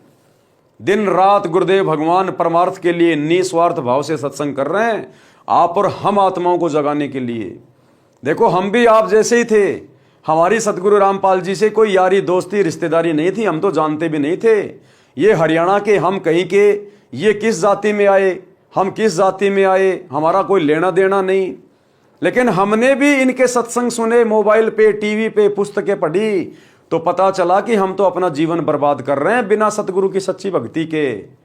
और हम तुरंत ज्ञान को समझकर गुरुदेव की शरण में आ गए। तो इसी प्रकार भाई और बहनों, परमात्मा के सत्संग किसी विशेष के लिए नहीं होते हैं। परमात्मा तो सर्व मानव शरीरधारी स्त्री पुरुषों के लिए ज्ञान देते हैं। जो अधिकारी आत्मा होगी, जिसने अपने मनुष्य जीवन को सफल करना होगा, गधे कुत्ते सूअर की 84 लाख वाली योनियों में जाने से बचना होगा। और इस जन्म में यहाँ रहते सहते जब तक उसकी उम्र है, यदि उसने प्राकृतिक आपदाओं से, शारीरिक परेशानियों से या अन्य काम धंधे की मुश्किलों से बचना है, तो भाई सतगुरु की शरण अति शीघ्र ग्रहण कर लेनी चाहिए। अन्यथा आने वाला समय युग परिवर्तन का है, वैसे भी बहुत बुरी बीतने वाली है। वैश्या का उद्धार किस प्रकार से गुरुदेव भगवान ने, जब ये 650 साल पहले बनारस के काशी शहर में आए कबीर दास नाम से, तो किस प्रकार से गुरुदेव भगवान ने एक वैश्या का उद्धार किया। कैसे उस वैश्या ने गुरुदेव के सत्संग सुने और किस प्रकार उस वैश्या को अपने उन कुकर्मों से आत्मग्लानि हुई और सतगुरु की शरण में आकर उसने अपने जीवन को धन्य किया। यानी परमात्मा वैश्या का भी उद्धार कर देते हैं। यानी गंदे से गंदे कर्म करने वाला, घटिया से घटिया कर्म करने वाला भी यदि ज्ञान को समझकर सतगुरु की शरण में आ जाए और सतगुरु के बताए अनुसार भक्ति करना शुरू कर दे, तो गुरुदेव ऐसे पतित पावन का भी उद्धार कर देते हैं। तो सतगुरु ऐसे पतितों का भी उद्धार कर देते हैं। सत्संग सुनने से जीवन सुधर जाता है। परमेश्वर कबीर जी रात्रि में घर घर में सत्संग करते थे, दिन में अपने निर्वाह के लिए सब श्रोता तथा कबीर जी कार्य करते थे। 650 साल पहले परमात्मा खुद जुलाहे का कार्य किया करते थे, कपड़े बुनने का कार्य किया करते थे। तो दिन में अपना कार्य करते थे और ज्यादातर रात्रि में सत्संग किया करते थे, क्योंकि रात्रि में सब फ्री होते थे। एक रात्रि में सत्संग चल रहा था। थोड़ी दूरी पर काशी शहर की प्रसिद्ध वेश्या चंपाकली का आलीशान मकान था। उस रात्रि में वेश्या को ग्राहकों का टोटा था, जिस कारण से इंतजार में जाग रही थी। उसको परमात्मा कबीर जी के मुख कमल से प्रिय अमृतवाणी सुनाई दी। सत्संग में बताया गया कि मानव यानी स्त्री या पुरुष का जीवन बड़े पुण्यों से प्राप्त होता है। जो स्त्री पुरुष भक्ति नहीं करते, दान सेवा नहीं करते, वे परमात्मा के चोर हैं। गीता अध्याय 3 श्लोक 12 में भी कहा है कि जो व्यक्ति परमात्मा से प्राप्त धन का कुछ अंश दान धर्म में लगाए बिना ही पेट भरता रहता है, वह तो परमात्मा का चोर ही है। जो मानव चोरी, डकैती, ठगी, वैश्यागमन करते हैं, वे महाअपराधी हैं। जो स्त्रियां वैश्या का धंधा करती हैं, वे भी महाअपराधी हैं। परमात्मा के दरबार में उनको कठिन दंड दिया जाएगा। मानव जीवन शुभ कर्म करने तथा भक्ति करने के लिए प्राप्त होता है। अब वो बेटी, वो बहन वहां बैठकर अपने घर की छत पे और रात्रि के समय शांत माहौल में सत्संग सुन रही थी। और परमात्मा ने बताया, कबीर चोरी जारी वैश्यावर्ती कभू न करियो कोई, पुण्य पाई नर देही ओछी ठोर न खोई। शब्दार्थ, हे मानव, चोरी जारी यानी पर स्त्री गमन, वैश्यावर्ती यानी पर पुरुषों से धन के लोभ में स्त्री का संभोग करना कोई भी ना करना। ये मानव शरीर स्त्री या पुरुष का बहुत पुण्य से प्राप्त हुआ है। इससे पाप कार्यों को करके गलत स्थान पर जाकर नष्ट मत कर, शुभ कर्म कर, गुरु धारण करके अपना कल्याण करवाओ। मानव शरीर प्राप्त प्राणी को चाहिए कि सर्वप्रथम पूर्ण गुरु की शरण में जाकर दीक्षा प्राप्त करे। आधे अधूरे गुरुओं की शरण में जाने से, भक्ति करने से, दान धर्म करने से आपकी आत्मा का कल्याण नहीं हो सकता। आपके प्रारब्ध में, आपके भाग्य में जो संकट आने हैं वो नहीं कट सकते। ये कार्य केवल परम संत कर सकता है, दूसरा धरती पे कोई नहीं कर सकता। मानव शरीर प्राप्त प्राणी को चाहिए कि सर्वप्रथम पूर्ण गुरु की शरण में जाकर दीक्षा प्राप्त करे, और एक समय में पृथ्वी पर केवल एक ही पूर्ण गुरु होता है। फिर आजीवन गुरु जी की मर्यादा में रहकर साधना तथा सेवा दान धर्म करता रहे, अपना दैनिक कार्य भी करे, परंतु सारी बुराई त्याग दे। यानी बुराइयों से मतलब है किसी भी प्रकार का नशा ना करे, मांस वगैरह ना खाए, कोई जीव हत्या ना करे, अन्य किसी भी देवी देवता की पूजा पाठ ना करे, किसी भी मंदिर में, मस्जिद में, चर्च में, गुरुद्वारे में भक्ति के भाव से ना जाए कि यहां पर भगवान बैठा होगा और मुझे कुछ लाभ हो जाएगा। जैसा गुरुदेव भगवान कहें केवल उतना ही करना होता है। जो भक्ति क्रिया गुरुदेव बताएं केवल वही करनी होती है। ये ज्योतिष वातिश के चक्कर में पड़ना, पंडित मुल्लाओं के चक्कर में पड़ना, अपना भविष्य दिखाना, ये बिल्कुल भी नहीं करना। शादी विवाह के अंदर जो पाखंड करते हैं, आडंबर करते हैं, दुनिया भर का लोग दिखावा करते हैं, ये बिल्कुल भी नहीं करना। तो जब आप सतगुरु रामपाल जी परमेश्वर जी से नाम दीक्षा लोगे, आपको कुछ नियम बताए जाएंगे। शुरुआत में 21 नियम, आपने उन 21 नियमों का पूर्णतया मर्यादा में रह के पालन करना होता है। उसके बाद देखो सतगुरु के हाथ धर्मराज के दरबार से अपने भगत को छीन के ले आएगा। सतगुरु इतना सक्षम है। अपना दैनिक कार्य भी करे परंतु सर्व बुराई त्याग दे, उसका कल्याण अवश्य होता है। अध्यात्म ज्ञान के अभाव में मानव, स्त्री पुरुष केवल धन उपार्जन को अपना मुख्य लक्ष्य बनाकर जीवन सफर को तय करता है। यदि आपके पास अरब खरब तक धन संपत्ति है तो आपने पूरे जीवन में अटपट छल कपट करके संग्रह की है और अचानक मृत्यु हो जाती है। सारे जीवन का जोड़ा धन तो यहीं रह गया, साथ तो शरीर भी नहीं गया, साथ गए तो वे पाप जो पूरे जीवन में उस धन के संग्रह में हुए थे। काया तेरी है नहीं, माया कहां से होए, गुरु चरणों में ध्यान रख इन दोनों को खोए। कि है नादान प्राणी, ये शरीर भी तेरा नहीं है, ये भी तेरे साथ नहीं जाएगा। फिर जो तूने धन जोड़ रखा है, जो माया का तूने संग्रह कर रखा है, भला वो तेरे साथ कैसे जाएगी?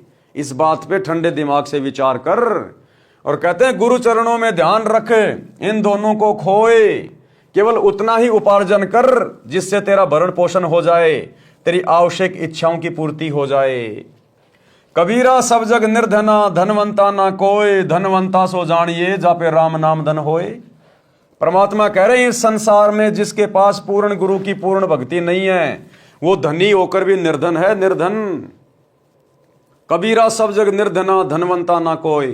क्योंकि परमात्मा के दरबार में भक्ति धन देखा जाएगा, ये सांसारिक धन नहीं चलता। अरे पाकिस्तान का पैसा हिंदुस्तान में नहीं चलता, हिंदुस्तान का पैसा अमेरिका में नहीं चलता, तो यहां का ये नकली पैसा परमात्मा के दरबार में कैसे चलेगा? उस परमात्मा की करेंसी है भक्ति धन। तो कहते हैं कबीरा सब जग निर्धना, धनवंता ना कोई, धनवंता सो जानिए जिसके पास राम नाम धन होए। अब ये राम नाम का धन क्या है? राम का जिक्र आते ही हमारा दिमाग जाएगा दशरथ पुत्र रामचंद्र जी, श्री राम, जय जय राम। वो तो केवल उसके शरीर का नाम था, राम केवल उसके शरीर की पहचान थी। असल में राम कौन है? जो रामचंद्र जी से भी पहले था। कहते हैं राम राम सब जगत बखाने, आदि राम कोई बिरला जाने। अरे श्री रामचंद्र जी से पहले भी तो इंसान थे।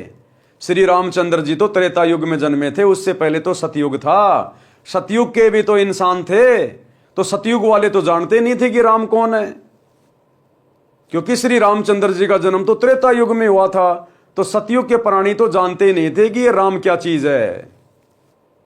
तो यहां पर जो राम शब्द है ये उस कबीर परमात्मा का उपमात्मक नाम है, शक्ति बोधक नाम है। राम, राम यानी वो मालिक, वो अल्लाह, वो खुदा, वो भगवान, वो गॉड।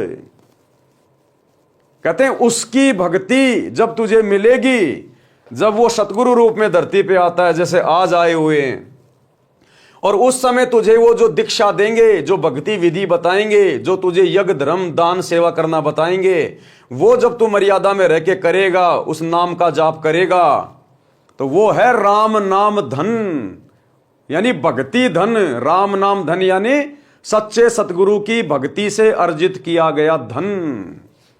कहते हैं कबीरा सब जग निर्धना, धनवंता ना कोई, धनवान वो जानिए जा पे राम नाम धन होए। बिना भक्ति के चाहे कोई अरबपति है, चाहे खरबपति है, चाहे देश का प्रधानमंत्री है, ये शरीर भी साथ नहीं जाएगा, दो मुट्ठी राख बन जाएगा, वो धन कहां जाएगा। वो परमात्मा के दरबार में मुंह लटका के खड़ा होगा, अपने कर्मों का हिसाब करवा रहा होगा, और अगली योनि के इंतजार में गधा बनूंगा या कुत्ता बनूंगा। वहां तो केवल भक्ति रूपी धन देखा जाता है। भावार्थ, जिस काया को यानी शरीर को रोग मुक्त कराने के लिए मानव अपनी संपत्ति को भी बेचकर उपचार कराता है, कहा है कि काया भी आपके साथ नहीं जाएगी, माया की तो बात ही क्या है।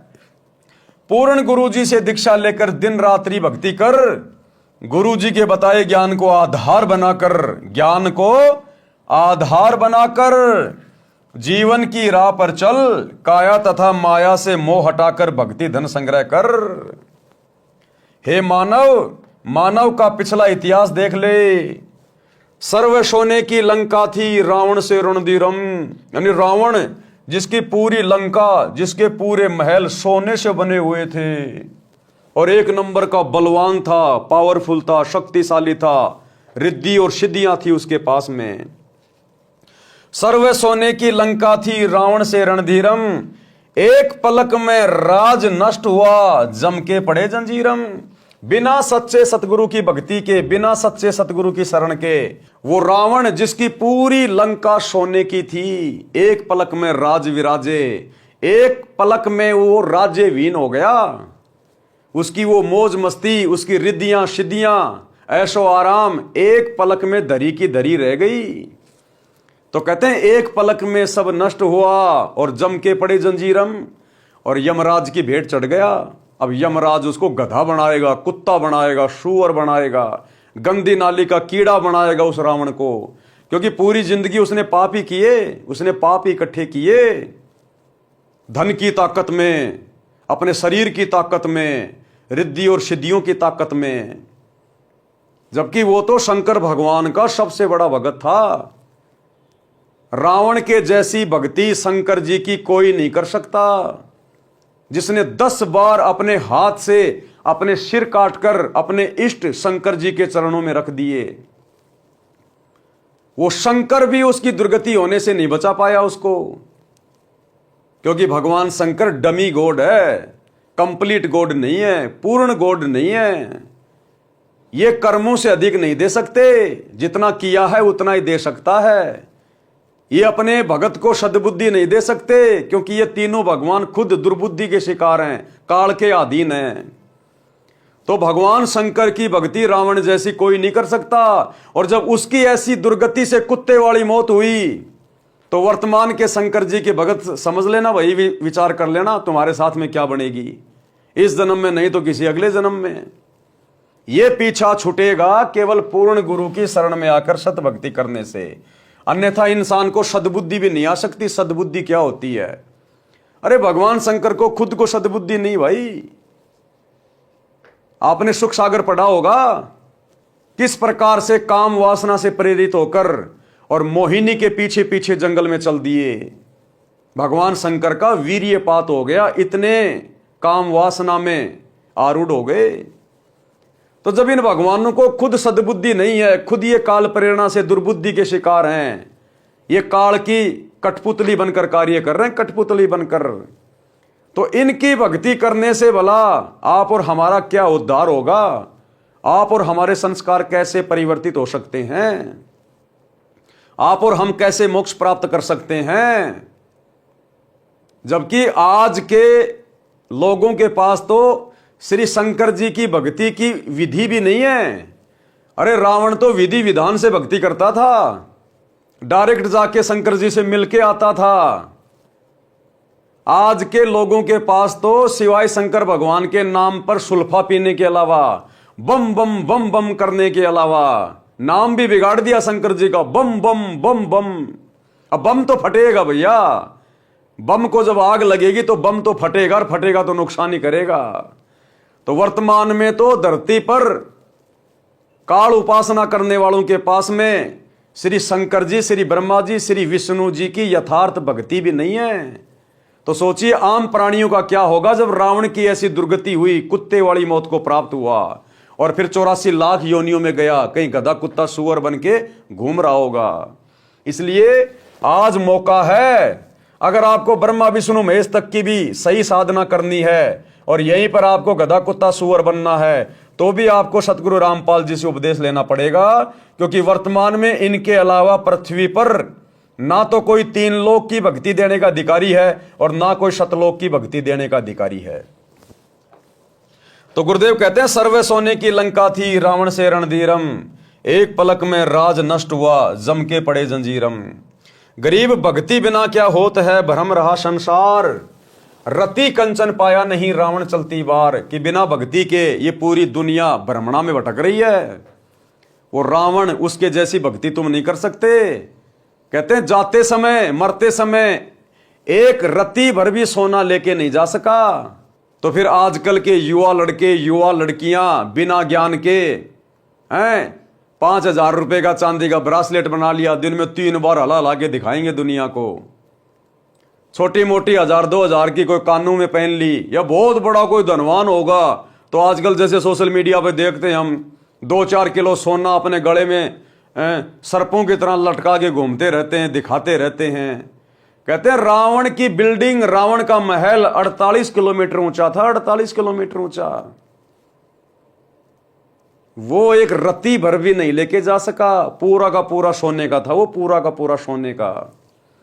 अब मन में शंका पैदा हो जाएगी, रावण का महल 48 किलोमीटर लंबा कैसे हो सकता है? भैया सतयुग में 100 से 150 फुट के व्यक्ति थे, 100 से लेकर 150 फुट के व्यक्ति। और आज आप सब देख रहे हैं दुनिया की सबसे ऊंची बिल्डिंग कहां है? आप सब बता दोगे, दुबई में है। क्या नाम है? बुर्ज खलीफा नाम है। कितनी ऊंची है? 1 किलोमीटर ऊंची है, 1 किलोमीटर ऊंची। और आज आदमी की हाइट कितनी है? एवरेज हाइट लेके चलते हैं 5.5 फुट।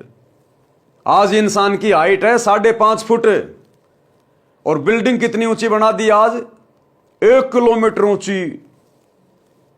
तो रावण की हाइट थी 150 फुट उस समय सतयुग में, सभी की 100 फुट 150 फुट। तो उनकी हाइट के हिसाब से 48 किलोमीटर की बिल्डिंग कोई ज्यादा ऊंची है क्या? जब आज का 5 फुट का इंसान और 1 किलोमीटर लंबी बिल्डिंग बना सकता है, तो 150 फुट के इंसान 48 किलोमीटर ऊंची बिल्डिंग बनाना उनके लिए कोई बड़ी बात नहीं है। और उस समय तो वैसे भी भक्ति की शक्ति से सारे काम होते थे, सिद्धियों से सारे काम होते थे, सिद्धियों से। आजकल हम लोग विज्ञान का सहारा लेके लिफ्ट लगा के ऊपर जाते हैं, रावण अपनी सिद्धि शक्ति से जाता था उड़ के। जिस प्रकार रावण ने 33 करोड़ देवी देवताओं के ऊपर हमला किया, अपनी पूरी राक्षस सेना को अपनी सिद्धि शक्ति से आसमान में उड़ा के लेके गया। तो भैया जब आपको ये सत्संग सुनने को मिलेंगे सतगुरु रामपाल जी के, तब आपको पीछे का इतिहास भी याद आएगा, आपको पता चलेगा। आजकल बस हम अपने आसपास किसी को 5 फुट का, 6 फुट का, ज्यादा ज्यादा कोई 7 फुट का एक आधा, हम सोच लेते हैं ओ हो दुनिया का सबसे लंबा आदमी। रावण के पैर की जूती भी बड़ी थी आज के 8 फुट के इंसान से। रावण के पैर की जूती की लंबाई भी आज के 10 फुट के इंसान से बड़ी थी। तो भैया भक्ति इतिहास को हम लोग भूल चुके हैं। सतगुरु रामपाल जी के सत्संग सुनना शुरू कर दीजिए। दाना दाना गिन रखा गुरुदेव ने, प्रमाणित हुआ भाई नहीं, प्रमाणित।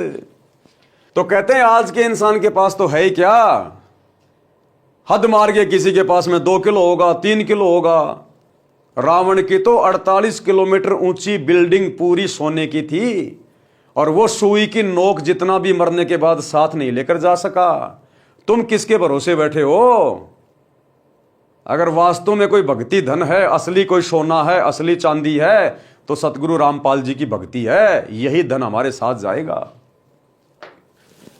भावार्थ, संत गरीबदास जी ने भी इसी बात का समर्थन किया है कि भक्ति बिना जीव को कोई लाभ नहीं होता। माया जोड़ने के लिए आजीवन भटकता रहता है। श्रीलंका के राजा रावण के पास अनंत धन, सोना आदि था, परंतु संसार त्याग कर जाते समय 1 ग्राम सोना भी साथ नहीं ले जा सका। सत भक्ति सत्य पुरुष की न करने से यमदूतों के द्वारा बेल यानी हथकड़ी बांधकर ऊपर यमराज के पास ले जाया गया, नरक में डाला गया। इसलिए हे मानव, अशुभ कर्मों से डर, सत्य भक्ति गुरु धारण करके कर, तब तेरा पीछा छूटेगा, नहीं तो दुर्गति दुर्गति है, यहां भी और शरीर छूटने के बाद ऊपर भी। शंका समाधान करते हुए परमेश्वर कबीर जी ने सत्संग में बताया कि आध्यात्मिक ज्ञान के न होने के कारण अच्छे व्यक्तियों से भी पाप हुए। जब उन्होंने सत्संग सुना तो सर्व अपराध त्याग कर भक्ति करके अपना कल्याण कराया है। परमात्मा कबीर जी ने बताया कि मेरे पास साधना के वे यथार्थ मंत्र हैं जो सर्व पापों को नष्ट कर देते हैं। यानी वो गणिका, वो वैश्या बहन जो अपने घर की छत पे बैठ के सत्संग सुन रही थी, परमात्मा उसी आत्मा को टारगेट कर रहे थे, क्योंकि मालिक जानी जान है, अंतर्यामी है, किस आत्मा को किस समय और किस तरह से अपने शरण में लेना है।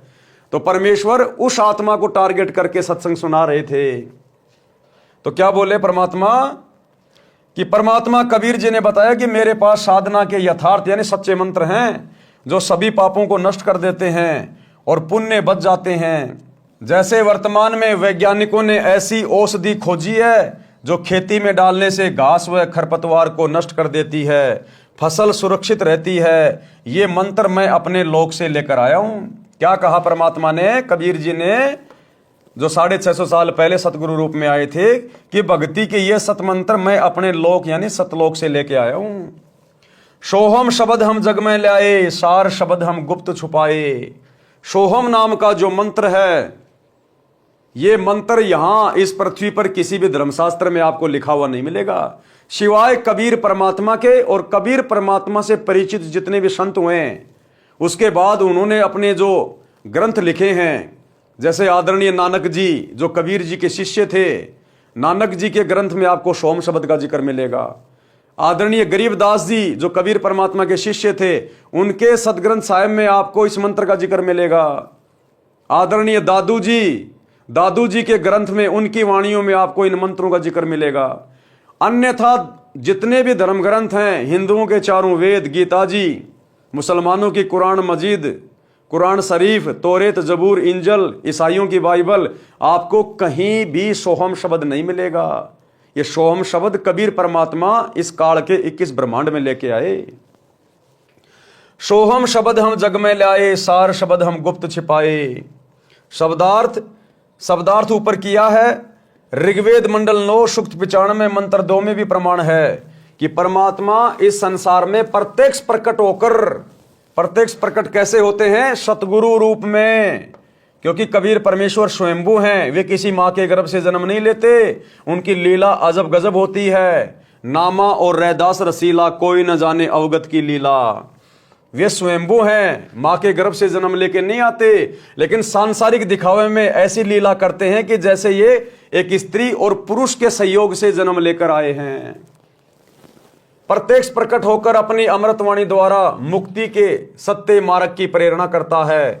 वह परमात्मा सब देवों का देव यानी सर्व का मालिक, भक्ति के गुप्त नामों का आविष्कार करता है। यदि कोई महापापी भी है, सत्य साधना करने लग जाता है और भविष्य में कोई पाप नहीं करता है, तो उसके सारे पाप समाप्त हो जाते हैं। भक्ति करके अपना कल्याण करा सकता है। अब ये सारी बातें वो गणिका बहन, वो वैश्या बहन बैठी बैठी सुन रही थी। उसको तो धक्का सा लगा, झटका सा, कि मैंने तो पूरी जिंदगी कोरे पाप कमाए हैं, हे भगवान मेरा क्या ठिकाना होगा। वो आत्मा बेचैन हो गई। उपरोक्त अमृत वचन सुनकर वह बहन वैश्या जैसे गहरी नींद से जागी हो, कांपने लग गई। घर में ताला लगाकर सत्संग स्थल पर गई, पीछे ही महिलाओं की ओर बैठ गई। सत्संग समाप्त होने के पश्चात आवाज लगी कि जो दीक्षा लेना चाहता है वह आगे गुरुदेव जी के पास आ जाए। कुछ स्त्री तथा पुरुष उठकर आगे आए। वह वैश्या भी आई और गुरुदेव जी को अपना परिचय दिया।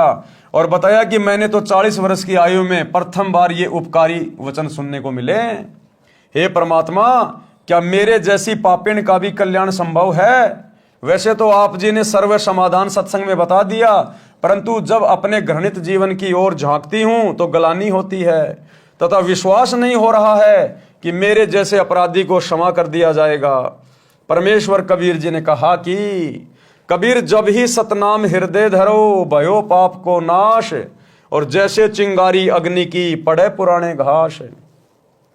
भावार्थ, जैसे करोड़ों टन सूखे घास का ढेर लगाओ, यदि उसमें एक तिल्ली माचिस की जलाकर डाल दी जाए तो उस घास को राख बना देती है। फिर हवा चलेगी जो उस राख को भी उड़ाकर ले जाएगी। काम तमाम हुआ। इसी प्रकार करोड़ों जन्मों के भी पाप क्यों ना हो, मेरे सच्चे मंत्र का जाप उसे जलाकर राख कर देगा। भविष्य में कोई गलती न करना, आत्म कल्याण हो जाएगा। आज वर्तमान में भाई और बहनों, हमारा सौभाग्य धरती पर वही कबीर परमात्मा सतगुरु रूप में प्रकट है। इसीलिए इनकी शरण में आने के बाद स्त्री या पुरुष, ये जीवात्मा सुखी हो जाती है। उसके बिगड़ते बिगड़ते काम सुधरने लगते हैं। घर में जो आपत्तियां थी, जो बीमारियां थी, जो परेशानियां थी, सब स्वस्थ होने लगते हैं। क्यों? क्योंकि ये वो परमात्मा है, वो समर शक्ति है। इनसे उपदेश लेने के बाद हमारे जन्म जन्मांतरों के जो पाप कर्म है, कितनी बार हम जो है वो कसाई बन के जीव हत्या कर चुके हैं, अरबों खरबों जीवों को हम काट चुके हैं, मार चुके हैं, जिनका पहाड़ जैसा पाप कर्म बनता है। ना जाने हम कितने जन्मों में अपराधी रहे, डकैत रहे, चोर रहे, हम लोग ने वैश्यागमन किया, पता नहीं क्या क्या कुकर्म किए होते हैं। उन सभी पाप कर्मों को परमात्मा जलाकर भस्म कर देता है जब हम इनकी शरण में आ जाते हैं। हमें परमात्मा उन तमाम कुकर्मों से मुक्त कर देता है, जिस कारण से वो पाप कर्मों का वजन एकदम से हल्का हो जाता है। और आगे गुरुदेव सत्संग करके, पुस्तकें लिख के हमें ऐसा ज्ञान दे देते हैं, उस ज्ञान को सुनने के बाद हमें फिर कुकर्मों से डर लगने लगता है। हमें अपना भविष्य दिखाई देने लगता है कि अगर ये कुकर्म किया तो सतगुरु नाराज हो जाएगा, और सतगुरु नाराज हो गया तो फिर मुझे दंड भोगना पड़ेगा। बड़ी मुश्किल से तो बात बनी है, आगे कर्म नहीं बिगाड़ूंगा। तो आगे वो आत्मा ज्ञान समझकर, सतगुरु से डरकर, आत्म कल्याण के प्रति चिंतित होकर कोई भी ऐसा कुकर्म नहीं करेगा, नहीं करेगी, जिससे उसके कर्म बिगड़े, वो पाप का भागी बने। और पिछले सारे पाप कर्म सतगुरु अपनी समर्थता से, अपने आशीर्वाद से सूखे घास की तरह जलाकर भस्म कर देता है, जिस कारण महादुखी व्यक्ति भी तुरंत राहत प्राप्त करने लगता है। इसलिए भाइयों और बहनों, सतगुरु रामपाल जी परमेश्वर जी की शरण में आकर अपनी आत्मा का कल्याण करवाना अति आवश्यक है। ये मौका हमें फिर नहीं मिलेगा।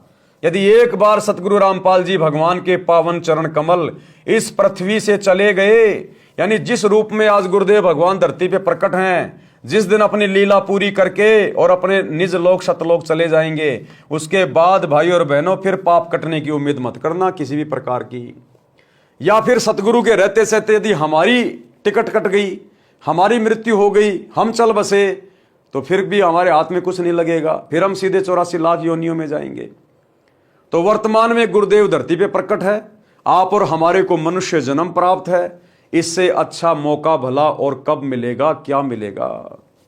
इसलिए भाई और बहनों, आज मौका है, गुरुदेव भगवान धरती पे प्रकट हैं, ये गोल्डन चांस है, गोल्डन चांस। चारों युगों में केवल यही वो समय है जब आत्माएं अपना आत्म कल्याण करवा पाती हैं। सतयुग में भक्ति तो इंसान करता है, लेकिन यह सत भक्ति नसीब नहीं होती। द्वापर और त्रेता में भी इंसान भक्ति करता है, लेकिन यह सच्चे सतगुरु वाली भक्ति नसीब नहीं होती। और यदि हम सतगुरु की बात को सुन भी लेते हैं, मान भी लेते हैं, तो हमें सुख इतने होते हैं उन युगों में, हमारे पुण्यों के कारण हम सतगुरु की भक्ति को सीरियस नहीं लेते, जिस कारण से भी हमारा मोक्ष नहीं हो पाता। अब आ गया चौथा युग, कलयुग। हमारे जितने भी वो पुण्य कर्म थे हमने खा लिए, खर्च कर लिए, राजा महाराजा बन के, सेठ बन के। अब ये चौथा युग आ गया, कलयुग। हमारे पुण्य समाप्त, अब बच गए पाप कर्म। पाप कर्म से आएंगे दुख, परेशानियां, आपत्तियां। तभी आत्मा रोती है, फिर ये जाती है मंदिर में, मस्जिद में, मेलों में, संतों के पास में। और काल ने जगह जगह नकली संत बैठा रखे हैं, नकली संत ठग बैठा रखे हैं, पाखंडी, शास्त्र विरुद्ध साधना बताने वाले लाखों, और एकमात्र सच्चे परमात्मा की सत भक्ति बताने वाले एकमात्र सतगुरु रामपाल जी भगवान। तो भाई इनकी शरण में वही आ पाएगा जो पूर्व जन्मों का संस्कारी होगा। परमात्मा कहते हैं सकल पदार्थ है जग माही, कर्म हीन नर पावत नाई, भाग्य बिना नर पावत नाई। तो भाई अरबों खरबों की जनसंख्या में से कोई भाग्यवान आत्मा होगी जो सतगुरु के सत्संग सुनकर इनकी शरण में आकर और इस काल के भयंकर जाल से अपना पीछा छुड़वाएगी। तो वर्तमान में मौका है, आपको मनुष्य जन्म प्राप्त है और सतगुरु धरती पर प्रकट है सत भक्ति लेकर। भयंकर दाव है, भयंकर दाव। ये कोई योग या संयोग नहीं है।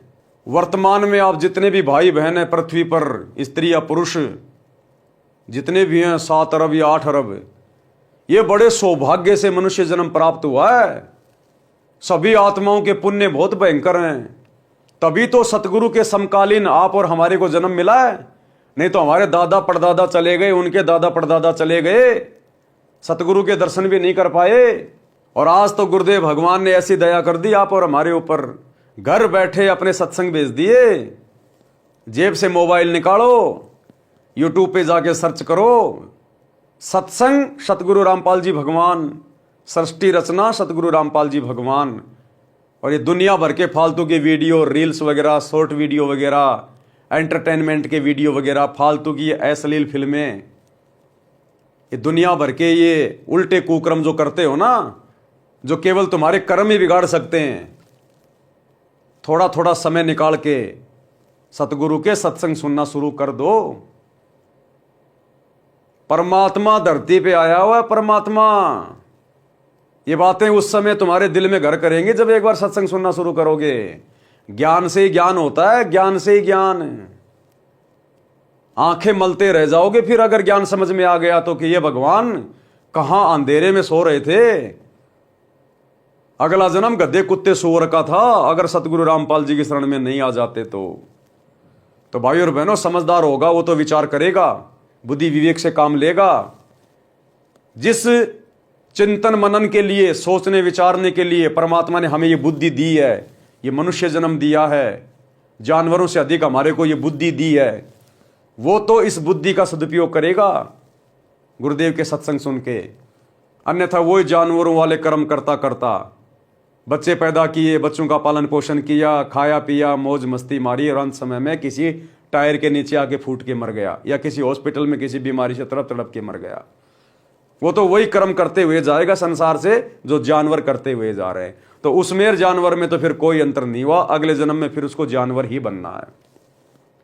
लेकिन यदि आप समझदार हैं तो गुरुदेव के सत्संग सुनना शुरू कर दें और अपने इस अनमोल मनुष्य जन्म को, जो यहां की किसी भी संपत्ति से जिसको तोला नहीं जा सकता, इतना कीमती है ये।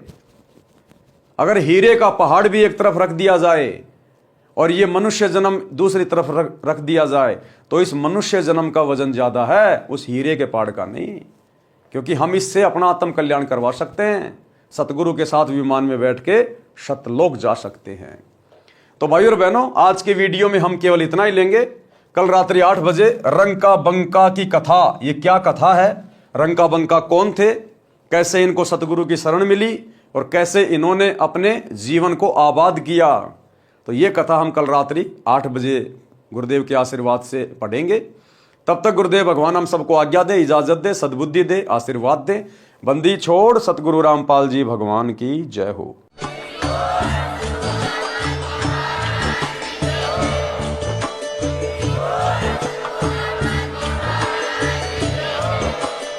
भाई जो गुरु बचन पे डट के, कट गे फंद 84 के, कट गे फंद 84 के, कट गे फंद 84 के।